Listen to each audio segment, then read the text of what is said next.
지난 한 주간에도 많은 일들을 겪으셨겠지만 흔들리지 않고 예수와 함께 하신 여러분들 주님의 이름으로 격려하고 축복합니다. 코로나19 바이러스가 다시금 확산되는 조짐이 커졌습니다. 무엇보다도 교회발 확진자들이 많이 나와서 매우 안타까운 현실입니다. 자, 우리 교회는 지금까지 이 방역 수칙을 철저하게 지켜왔습니다. 그래도 모르는 일이기 때문에 더 조심해야 하겠습니다. 자신을 위해서 또 내 사랑하는 가족, 무엇보다도 우리 교회, 하나님의 성전 이 교회를 위해서 우리가 방역에 더 철저히 지키도록 해야 하겠습니다. 교회는 세상의 비판이 대상이 돼서는 안 되기 때문입니다. 하나님이 지켜주시는 가운데 이 코로나19 바이러스로부터 안전하게 보호받는 여러분들이 다 되시기를 주님의 이름으로 축원합니다. 우리 신앙세계에서 신앙의 대상 이름과 또 자신의 이름은 아주 중요합니다. 구약시대에서 그 이름은 그 이름의 정체성과 목적이 담겨 있습니다. 하나님의 이름을 지어주실 때 아니면 부모가 이름을 지어줄 때 그 정체성과 목적을 담아서 이름을 지어줬기 때문이죠. 우리 각자 이름에도 다 뜻이 있습니다. 어떤 부모가 자기 자식의 이름을 지을 때 무의미하게 의미 없이 이름을 짓습니까? 자식의 미래와 삶을 담을 수 있는 그런 이름을 다 지어줬습니다. 이 우리 신앙에서도 내가 믿는 그 대상의 이름은 아주 중요한 겁니다. 우리 신앙의 대상은 예수님입니다. 그래서 우리에게 예수님의 이름은 우리의 정체성과 목적이 담겨 있는 큰 이름인 겁니다. 신앙은 실제적이어야 합니다. 만일 신앙이 추상적인 개념이라면 예수님은 우리 삶에 아무 의미가 없게 됩니다. 또한 그 어떤 영향도 내게 미치지를 못하게 됩니다. 모세에게 신앙은 추상적이지가 않았죠. 아주 실제적이었습니다. 그가 출애굽기 3장에 보면 하나님의 능력을 경험한 후에 모세의 믿음의 눈이 뜨게 되죠. 실질적인 믿음의 눈이 뜹니다.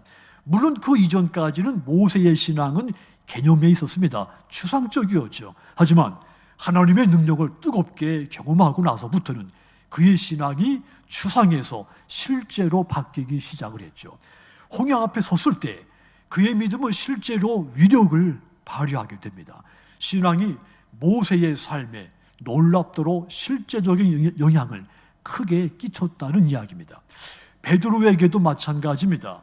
베드로는 주님을 따라서 3년 동안 따라다녔습니다. 제자들 가운데 무슨 일이든지 가장 앞서서 행동했던 제자였죠. 그런데 예수님이 십자가에 달리신 후에 고기를 잡으러 과거로 갈릴리로 돌아가고 맙니다. 그러니까 예수님과 함께한 이 3년이 베드로에게 변화된 시간인 줄 알았는데 예수님이 죽으신 후에 보니까 과거의 모습이 그대로 남아있었던 겁니다. 그러니까 그때까지 해도 이 베드로의 신앙은 개념, 추상에 불과했었다는 이야기죠. 그런 베드로가 십자가에서 죽으시고 부활하신 예수님을 만난 후에는 완전히 다른 모습으로 달라지기 시작을 했죠. 이제는 주님이 실제 자기 눈앞에 보이지 않아도 주님이 자기와 함께 한다는 확신을 갖게 됩니다. 부활의 주님을 만난 이 베드로의 삶이 소망으로 넘치게 되고 주님의 능력으로 충만하게 살기 시작을 하죠. 그러므로 우리가 실제적으로 살아계신 예수님을 만나서 그분과 함께 동행하는 삶을 살기 시작하면 우리 안에 소망이 넘치기 시작합니다. 능력이 있는 삶이 내게 찾아오기 시작합니다. 이때 우리는 기적이 현실이 되는 이런 은혜를 강력하게 체험하게 되는 겁니다. 그렇다면 여러분, 나와 동행하시는 예수님, 나를 변화시키는 예수님, 내 삶 속에 기적을 행하시는 그 예수님의 이름이 내게 무엇입니까? 가장 먼저는 예수님의 이름은 나의 구원입니다. 본문 21절 다시 보시면 아들을 낳으리니 이름을 예수라 하라. 이는 그가 자기 백성을 그들의 죄에서 구원할 자이심이라 하니라 그랬습니다. 예수라는 이름이 백성들을 죄에서 구원할 것이라고 했습니다. 예수님의 이름이 모든 인류를 구원할 능력의 이름인 겁니다. 모든 인간은 죄로 말미암아 사망에 이를 수밖에 없었습니다. 그런데 하나님은 그런 인류를 긍휼히 여기셔서 하나밖에 없는 독생자 예수님을 이 땅에 보내서 모든 인류에게, 죽을 수밖에 없는 인류에게 구원의 길을 열어주신 것입니다. 그래서 우리는 하나님의 아들 예수의 이름으로만 구원을 받을 수가 있게 됐습니다. 사도행전 4장 12절 보시면 다른 이로서는 구원을 받을 수 없나니 천하 사람 중에 구원을 받을 만한 다른 이름을 우리에게 주신 일이 없음이라 하였더라 그랬습니다. 하나님은 모든 인류에게 구원을 얻을 만한 다른 이름을 주신 바가 없다고 선언했습니다. 어떤 선한 말을 하고 어떤 선한 행위, 어떤 고행으로도 우리가 구원받을 수가 없습니다. 오직 구원은 예수님의 이름으로서만 받을 수가 있게 된 것입니다. 하나님의 이 구원의 역사를 위해서 죄가 하나도 없으신 예수님은 우리를 구원하시기 위해서 십자가의 형벌을 당하셨습니다. 예수님이 지신 이 십자가가 얼마나 끔찍한 형벌인지에 대해서 역사 기록물들이 증언해주고 있습니다. 십자가에 못 박힌 죄수는 죽는 그 순간까지 3일이나 5일 정도 매달려 있어야 됐습니다.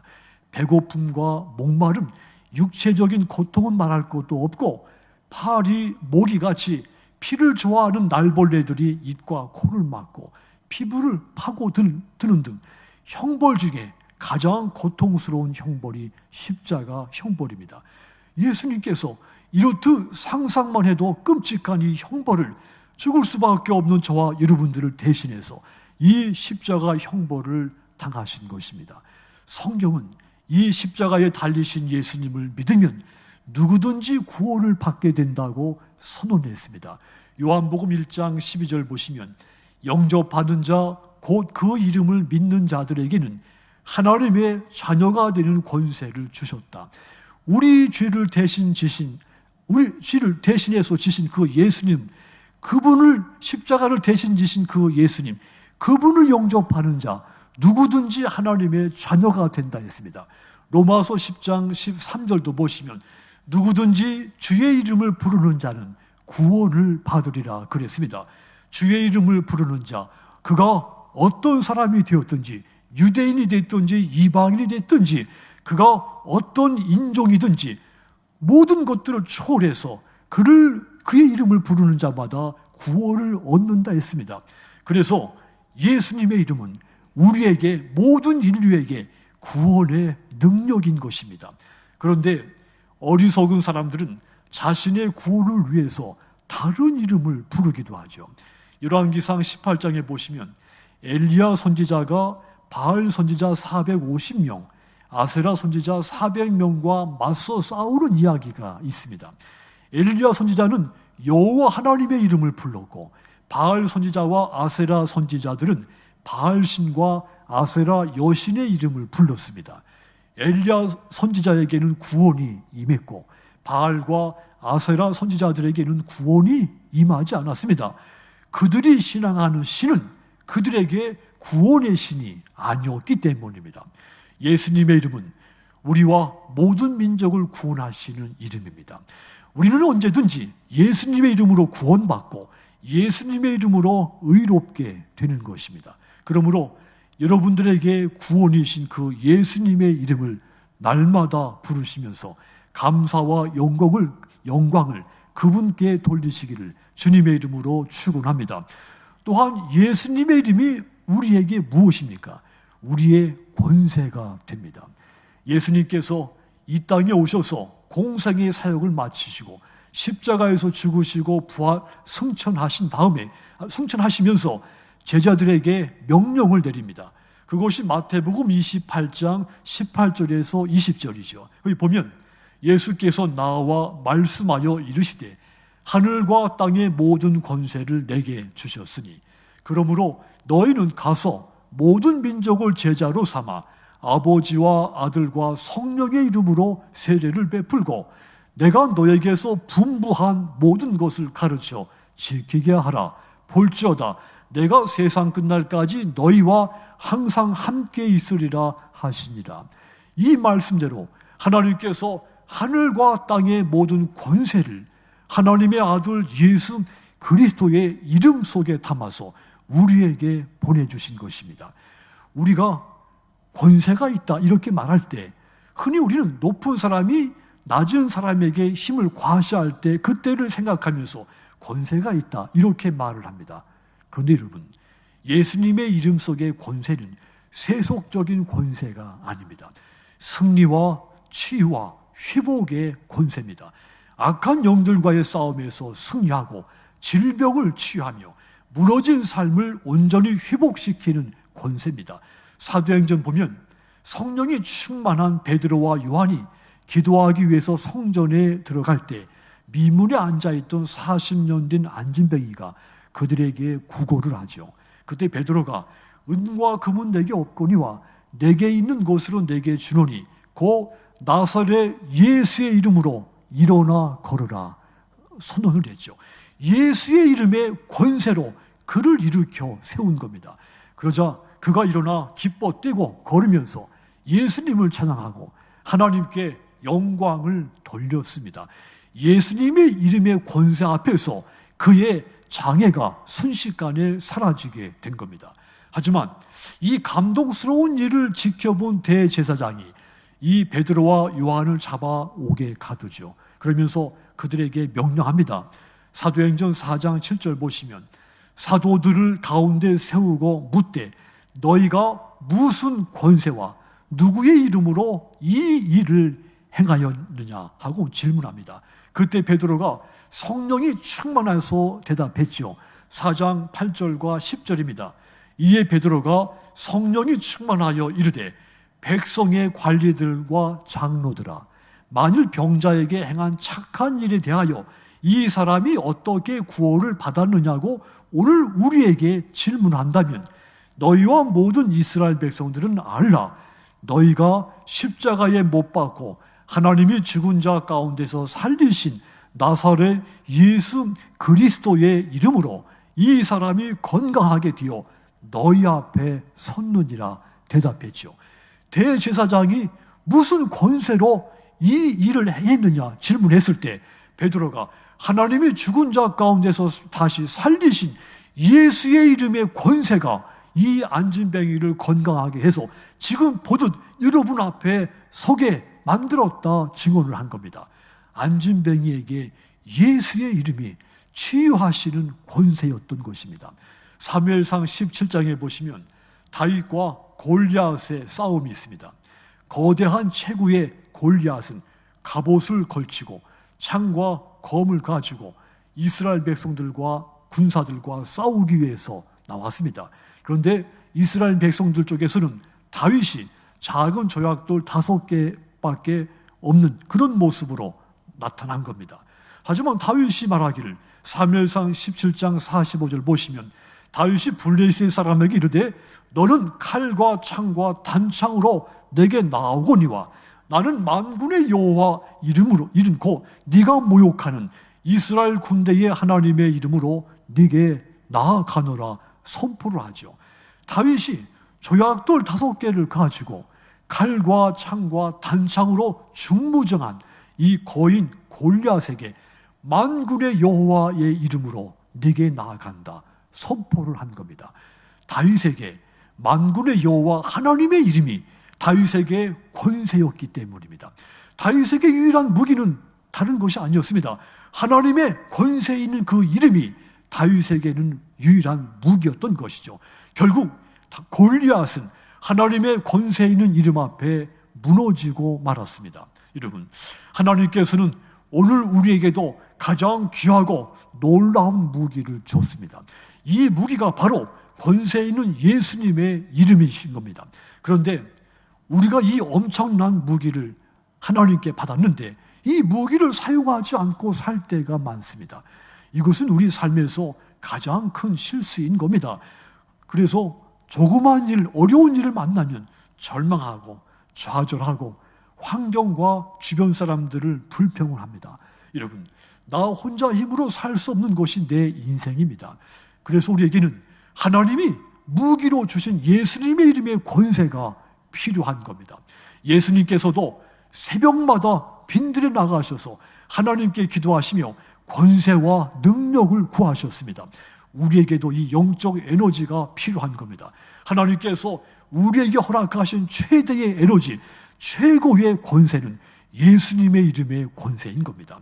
예수님은 십자가를 지시기 전에 제자들에게 요한복음 14장 13절에서 명령을 했죠. 너희가 내 이름으로 무엇을 구하든지 내가 행하리니 이는 아버지로 하여금 아들로 말미암아 영광을 받으시게 하려 함이니라. 내 이름으로 무엇이든지 구하면 내 이름의 권세로 내가 행하겠다 선언하신 것입니다.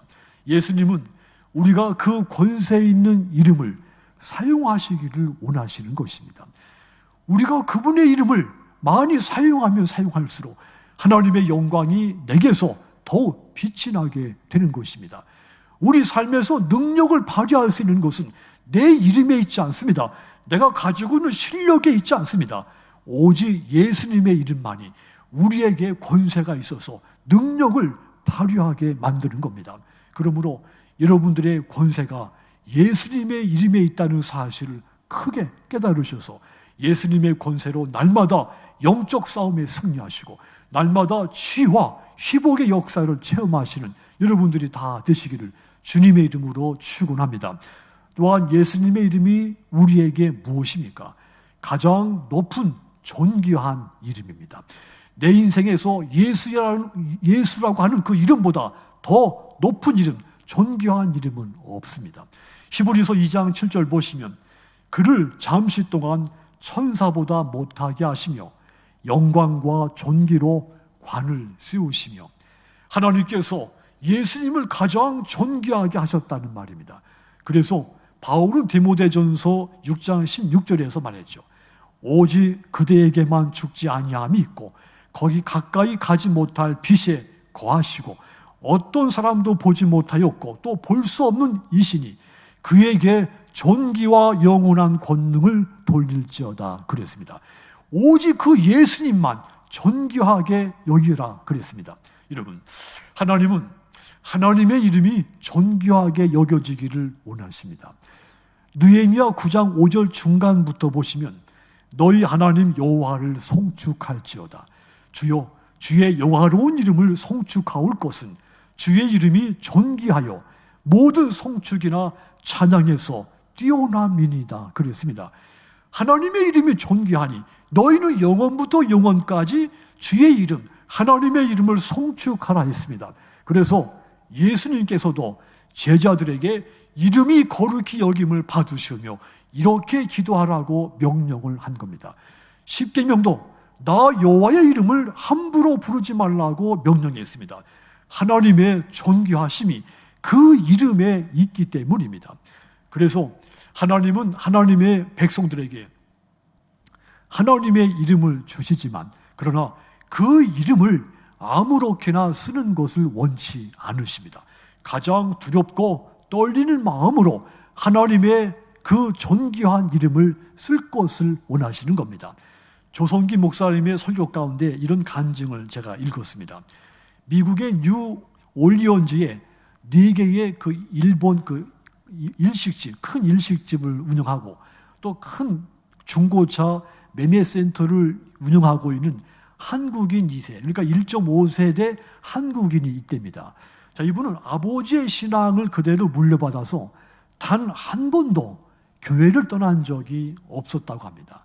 그는 공부를 남들만큼 하지 못해서 대학에 가지 못하기도 했지만 또 그런 일로 교회 안에서 상처받는 일이 있기도 했지만 그러나 다른 사람들의 눈초리나 그런 것에 아랑곳도 하지 않고 그는 이 일식집에 취직해서 칼질하는 것을 배우고 요리하는 것을 배우면서 낙심하지를 않은 겁니다. 그리고 틈만 나면 교회 가서 기도하기 시작한 겁니다. 그의 기도는 가난하게 컸기 때문에 부자가 되게 해달라 그런 기도가 아니었습니다. 그의 기도는 하나님의 이름을 높여드리는 사람이 되게 해주세요. 나를 이끌어주세요. 그의 기도는 오직 이 한 가지 기도였답니다. 하나님은 그의 기도를 놀랍게 들어주셨습니다. 그 뉴 올리언즈에서 사는 그 한인 가운데 가장 큰 부자가 됐답니다. 하나님의 이름을 존귀하게 했더니 하나님이 그의 인생을 존귀하게 만들어 주신 겁니다. 참으로 큰 감동을 주는 간증이죠. 그가 하나님께 큰 복을 받았습니다. 예수님만이 유일한 희망으로 삼고 하나님의 이름만이 가장 존귀한 이름으로 높여 살았더니 하나님이 그를 가장 높은 존귀한 이름으로 존재로 축복을 해 준 겁니다. 여러분, 누구든지 예수님의 이름을 존귀하게 하면 거꾸로 주님은 그의 이름을 존귀하게 만드시는 것입니다. 반대로 자신의 이름을 존귀하게 하면 주님은 그의 이름을 낮추시는 것입니다. 이것이 하나님의 법칙입니다. 바울이 자신의 가문과 실력과 지위를 내세우며 살 때는 하나님과 대적했죠. 교회를 회방하고 박해하고 폭행하였습니다. 그런데 예수님을 만나고 그 순간 자기 삶을 수정하죠. 잘못된 길에서 돌아섭니다. 모든 기득권을 배설물로 여기고 예수님의 이름을 높이기 시작을 하죠. 오직 예수님이 가장 존귀하게 하는 삶을 선택하고 그런 삶을 시작을 합니다. 그래서 하나님이 이 바울 높이고 하나님의 일꾼으로 크게 쓰게 됩니다. 여러분, 인생은 선택에 의해서 결정이 됩니다. 인생을 성공한 사람들 살펴보십시오. 그들은 순간의 선택을 소중하게 여긴 사람들이죠. 순간의 결단, 순간에 떠오르는 아이디어들, 또 순간에 만나는 사람들, 이런 것들을 소홀히 여기지 않고 소중하게 생각했죠. 그런 것들이 성공한 사람들의 인생의 결정적인 역할들, 요소들이 된 겁니다. 자살한 사람들, 선택의 순간에 잘못된 선택을 한 겁니다. 목숨을 버리기로 선택했고 그 결과 그들은 너무도 아름답고 소중한 인생을 살지 못하게 된 것이죠. 우리는 살 것을 선택하고 믿을 것을 선택하고 예수님의 이름을 존귀하게 할 것을 선택한 사람들입니다. 토마스 카할라이라고 하는 사람이 이런 유명한 말을 남겼죠. 선택은 순간이지만 결과는 영원하다. 이 말 그대로 우리가 예수님의 이름을 존귀하게 살 것을 선택하는 순간 그 결과는 영원한 교훈이 되는 것입니다. 저와 여러분들은 예수님만 믿기로 선택했고 예수님의 이름을 존귀하게 여기며 살 것을 선택을 한 겁니다. 하여 우리는 바로 믿고 바로 살아서 이웃에게 좋은 영향을 끼치는 크리스찬이 살 것을 선택을 한 겁니다. 그런데 많은 기독교인들 가운데 열심인지 광신인지 은혜인지 기분인지 또 십자가를 자랑하는 것인지 자기를 자랑하는 것인지 분간하기 어려울 정도로 신앙생활을 할 때가 많습니다. 이런 사람은 주님을 존귀하게 하지 못합니다. 바울은 예수님을 선택한 자신이 오직 예수님을 높이는 일에, 존귀하게 하는 일에 모든 삶의 에너지를, 초점을 맞춰 살았다고 고백을 했습니다. 그러므로 여러분들의 모든 삶을 통해서 오직 예수님의 이름만을 존귀하게 높이시고 그분께 영광과 감사를 올리시는 여러분들이 다 되시기를 주님의 이름으로 축원합니다. 사랑하는 성도 여러분, 송명희 시인은 자신의 복음성가에서 이런 가사의 신앙 고백을 남겼습니다. 예수 그 이름의 비밀, 그 이름의 사랑을 나는 말할 수 없다 그랬죠. 저는 이 송명희 시인에게서 이런 걸 느낍니다. 예수님의 이름에 자기만의 깨달아 알고 있는 비밀과 사랑으로 그 예수님의 이름 속에 가득 차 있다고 하는 고백으로 저는 들렸습니다. 예수님의 이름은 그녀의 신앙과 목적을 결정주는 그런 이름인 겁니다. 마찬가지입니다. 여러분들에게 예수님 이름 또한 여러분들의 신앙과 정체성과 목적을 결정한 이름입니다. 예수님의 이름은 여러분들에게 구원이며 권세이며 존귀함입니다. 그러므로 오직 그 이름으로 날마다 거룩하시고 오직 그 이름으로 날마다 승리하며 사시는 여러분들이 다 되시기를 주님의 이름으로 축원합니다. 기도하겠습니다.